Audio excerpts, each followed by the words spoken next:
नमस्कार.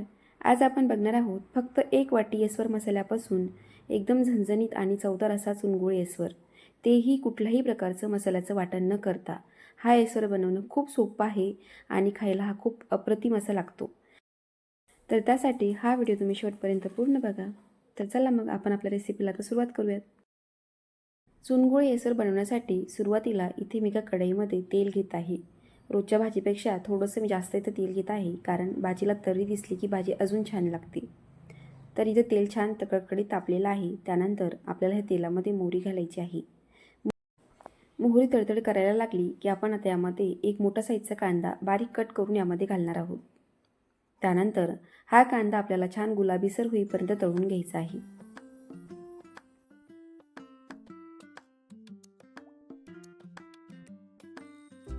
कांद्याचा रंग आता हलका गुलाबीसर असा दिसत आहे. आता आपल्याला यामध्ये जिरे, लसण आणि अद्रकची पेस्ट तेही कुटून घालायची आहे. शक्यतो खलबत्त्यामध्ये कुटून घातल्यामुळे या भाजीला अजून छान अशी टेस्ट येते.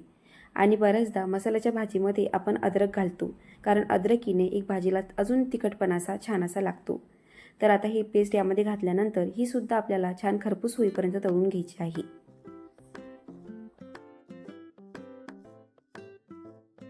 त्यानंतर यामध्ये मी थोडासा कढीपत्तासुद्धा घालते आहे. कढीपत्ता खायला छानही असतो आणि दिसायलासुद्धा खूप छान असा दिसतो. तुम्हाला जर कढीपत्ता आवडत असेल तर तुम्ही नाही घातला तरी चालेल.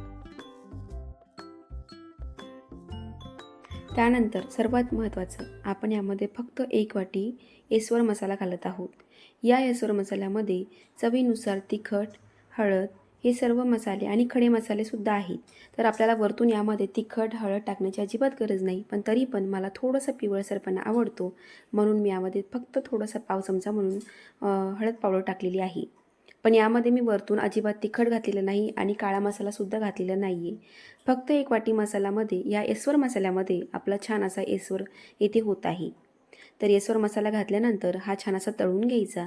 त्यामध्ये थोडंसं मी हळद पावडर घालते आहे आणि आता आपल्याला येस्वर मसाल्यामधून छान असं तेल सुटेपर्यंत हा परतून घ्यायचा आहे. तर त्यासाठी इथं मी यामध्ये थोडंसं पाणी घालत आहे.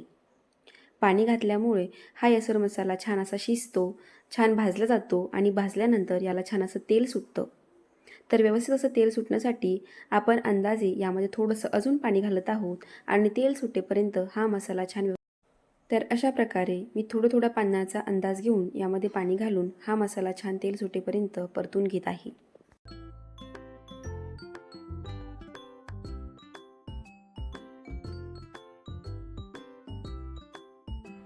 तर जवळपास कमी गॅसवरती 2 ते 3 मिनिटांमध्ये या मसाल्याला छान असं तेल सुटते.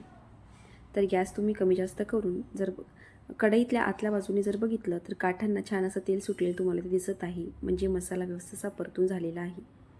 आता आपल्याला आपल्या आवश्यकतेनुसार ऐसवर असा घट्ट पातळ कसा आहे हवा आहे त्यानुसार आपल्याला यामध्ये पाणी घालून घ्यायचं आहे.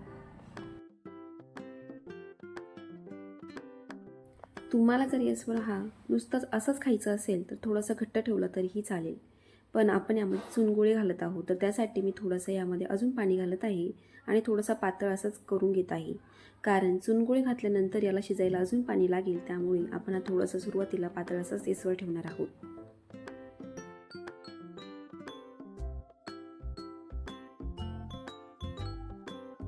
त्यानंतर आता आपण यामध्ये चवीनुसार मीठ घालणार आहोत आणि हा येसवर छान फुल गॅसवरती उकळायला ठेवणार आहोत.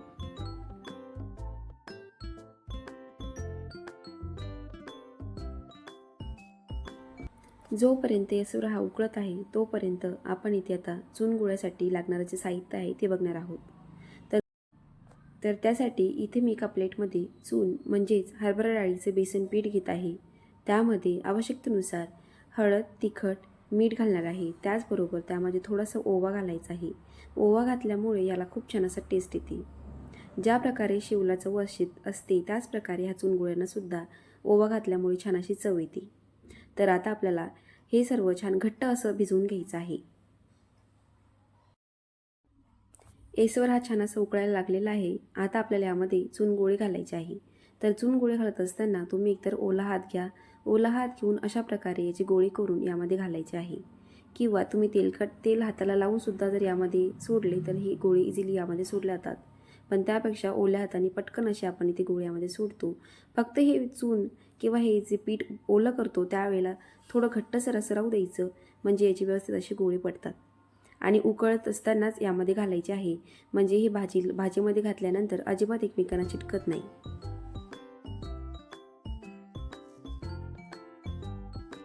चुनगोळे यामध्ये घातल्यानंतर आता आपल्याला गॅस कमी करून यावरती झाकण ठेवून छान 5 ते 6 मिनिट कमी गॅसवरती हे शिजवून घ्यायचे आहेत. अगदी 5 ते 6 मिनिटांनंतर जर तुम्ही बघितलं तर आपला चुनगोळी इथं छानपैकी रेडी झालेला आहे.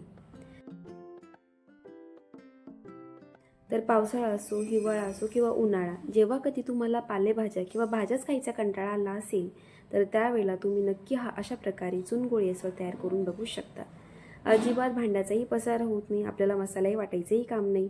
झटपट तयार असा होणारा हा चुनगोळी छान तयार होतोच.